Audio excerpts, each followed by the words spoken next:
Hello everybody, this is Tinker and this is Matt Hoffman 2. We are going to be jumping right into Las Vegas today. So without further ado, let's pick a rider and jump into this.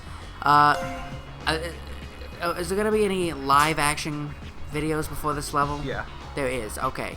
Are we going to be commenting over those? Well, I'm just gonna say, so in the Boston video, I got myself a gold bike. Completely gold plated, 24 karat. That shit's at least like $10,000. So, gotta say, you know, the stakes are high and we are rolling them bones. But first, let's hear from Ruben on parks. That's the owner, Ruben.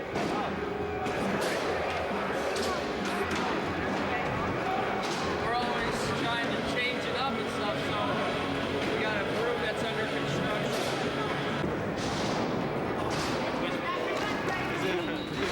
The best thing is come to a park and just predict the lines that Ruben's gonna find and discover. Want to know your first line? Okay. You're gonna somehow come into here at an angle, wall right around the corner, front nose bump, that thing right there, into a manual over the hill. I'm not sure how it's gonna happen, but I know that I know that's what's going on.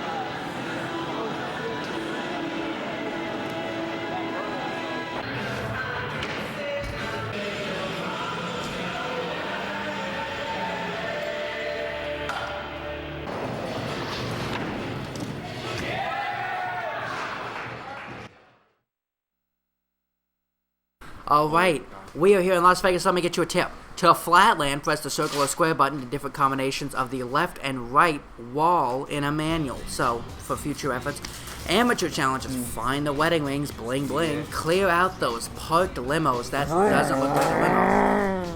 Ice pick, grind, that was like white text over white light. Score 35,000 points, and here we go.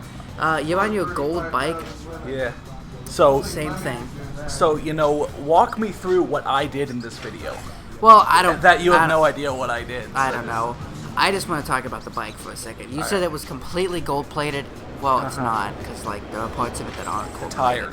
The Tires, the I don't grinding. think- I don't think you can make sticks. tires out of gold. You can. Not like it's not like they're gonna hold up to weight on them, but you can do it. Like you can make a solid gold dildo. Doesn't mean it's gonna work right, especially if you got a gas 2cc in there. But Yeah. so, you know, it brings up the consideration, you know, gold-plated versus gold.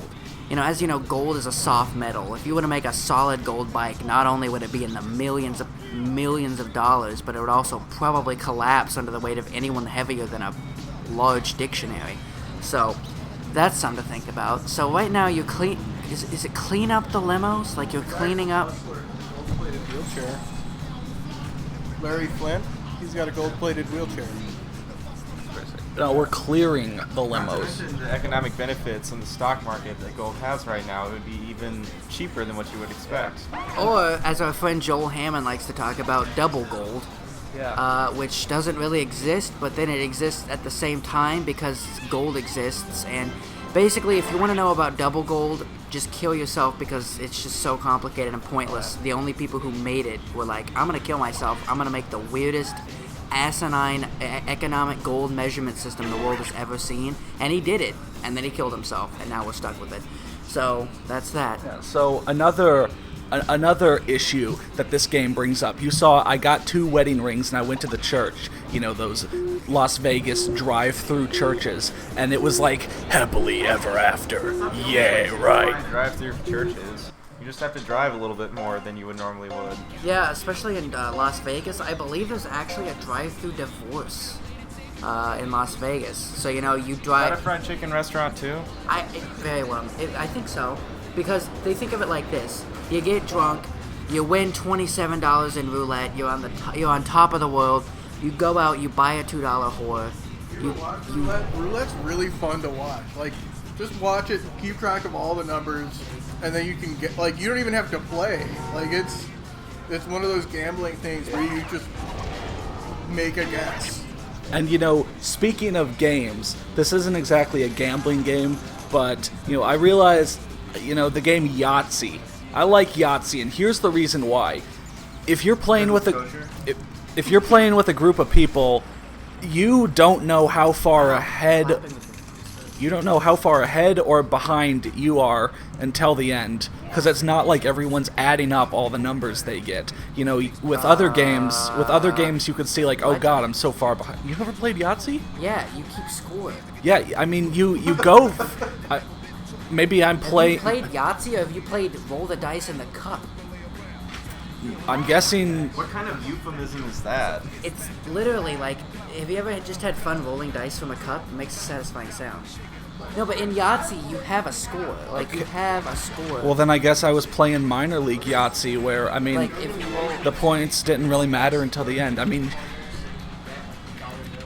mean, sure, you know, I'd try to go for those, like, 4-of-a-kind, you know, large straights first, try to get those out of the way. You add up, but it's based But on it's not like I was adding everything up. Like, Well, no, I realized, like, to It's keep the stress down, if I, like, in the top column, if I was trying to go for 63, you know, to get my 35-point bonus, I'd just, like, be shitting myself, because I know. Okay, here's the thing about Yahtzee. So, like, you put it in the back of your mind until the end when, you know, you can't really do anymore, and then it's like either, oh, I got it, or oh, I didn't get it. Well, the way I do it is, it's you can just visualize it based on any large numbers in there. So if you've got like a full house and you've got 4-of-a-kind, 4-of-a-kind, 3-of-a-kind, you know, those are 40, 30, you know, ish point systems, and it really, like, if you're looking at your scorecard and you've got like 30, 30, 40, 25.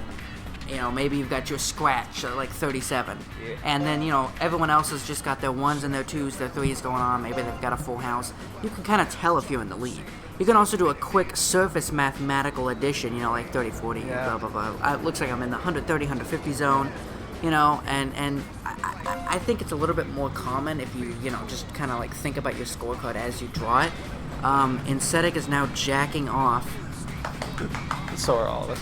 But, then again, I was playing with my my cousins, you know, my aunt and my uncle, and we start, and my aunt gets a fucking Yahtzee on her first turn, and that's when I knew I was gonna lose. And sure enough, she literally got like over 100 more points than me. See, here's the thing with the Yahtzees is they stack like exponentially. God. If you get a Yahtzee, if you get a Yahtzee, points. You get even more points. Well, no. If you get a Yahtzee, it's 50 points. If you get a second Yahtzee in the same game, it's 100 points. So it's like, okay, it seems it's a, you know, pretty low statistical probability of getting 2 Yahtzees in a game. So you want to reward somebody for that, but then at the same time, it's all goddamn RNG. Why would you reward somebody for that? What is this, LFR? So it's like, you have to think about it as a, you know, Yahtzee is the kind of game you play when you just want to hear the sound of dice bouncing around in a plastic cup. Yeah. You know, I actually got a CD off of a cereal box. Trouble has like the little dice in the thing you smash. But you can't, the part of it is feeling the dice hit the palm of your hand. Like, you feel Twister and pouring just oil on the twister pad, then everyone's just sliding around, and it's like, you know, either that or throwing a curveball. Put down some super glue. Yeah. It's just mud wrestle. You're halfway there. Yeah, this idea, the children down at the orphanage love it. It's just like a regular Friday routine. We set up the cameras and just send out the parents. Tinker, along with everything else that you're hosting, you know, what if you hosted one of those shows or had one of those like DVD series where you went over the intricacies of Yahtzee and you had like a 10-disc, like 20-hour guide on how to play Yahtzee right. I like the idea of a 10-disc, 10-minute guide. Yeah. So you have to like. 1 disc per minute. Get that? Yeah, that's the joke. Thank you. Yeah. I can do math. Math. The math. Mouth. The mathematician. Mouse traps. Ladies and gentlemen, you may have heard of the plane crash that occurred earlier today. I'm one of those survivors. Mousetrap the movie. The man you hear is simulating that crash again verbally. Hey. Like, we're crashing and burning here. Hey, yo. Speaking of references and speaking of everything that's going on, anyone else remember the movie Mouse Hunt? Oh, what the fuck? I do remember the game Mouse Trap. Yeah. And the most fun about that was setting it up and then just setting off the Rube Goldberg machine. The Roog? Yeah, Rouge is it, you know, Rube Goldberg. Yeah. Rube Goldberg machine. It's pretty fun because you know instead of putting the little fake mouse in the trap at the end, you could put like $1. yeah, Yeah. $1 coin or maybe a miniature dildo or all kinds of things. Things that Mousetrap. I never got it.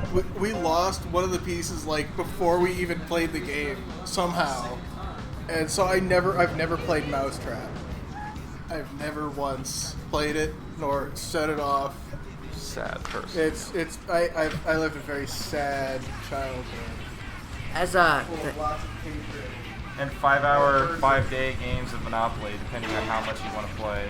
Yes, I have done that before too.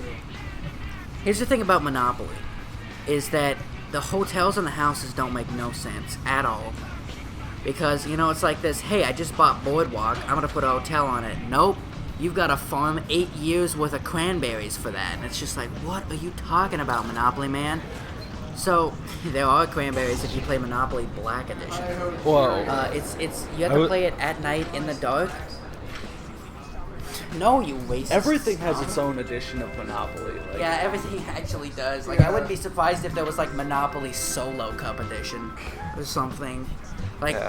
Try the new Monopoly Picture Frame Edition, or try the new Monopoly Walmart Edition, where you struggle to find the lowest common denominator of societal dressing. Yeah, you go around to various Walmarts, and instead of Boardwalk, it's like the original Walmart. Walmart's like an enigma.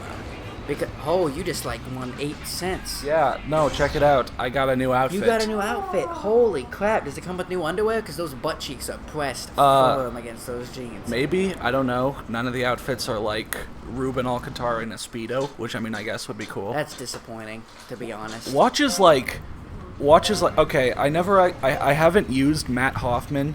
I haven't done a playthrough with him. And I'm really hoping, it wouldn't be his cutscenes are so much better than the rest of the game, and that he'd have 10 outfits, whereas everyone else has 2. He Something has like the that. Rick McCrank outfit. Yeah. Again, at least he's passed the first test, wherein he's not the best character in this game, in all regards, Ooh, Tinker, lay a freestyle. Lay a freestyle for us.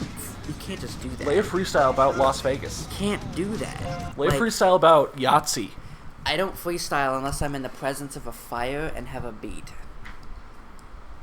Were fires off frequently set at your There's a house? match, and we can go to the grocery store. Yeah. Fires are No. always frequently set at my It house. has to be Yeah. at the house. Yeah. Because when we have Yeah. have a bonfire at the house, this is a trade secret, by the way, so keep this on the down Yeah. low. We actually make the bed that we put. Normally you take a fire pit and you lay down some kindling and some dry stuff. We actually make the bottom layer out of weed. By the way, And then we light it on fire, and then it slowly seeps everywhere, and then we just get baked like a cookie, and then we just start singing about how oppressive Saddam Hussein is, and how damn man Bush should do something about that guy. Shit, Yeah. catch Saddam Hussein already. God, man, Yeah, Obama does nothing. He's just like, hey guys, you guys want to give me Snowden? And Russia's just like, hey, I like sheep. And then he just sits in the airport. And Biden tries to play poker with people and accidentally kicks them in the balls. It's just a big clusterfuck. Oh, is that the end of the video? On the next politically charged update of Matt Hoffman 2, we go to Portland. We trek through the backcountry, and, most important of all, recruit Bigfoot.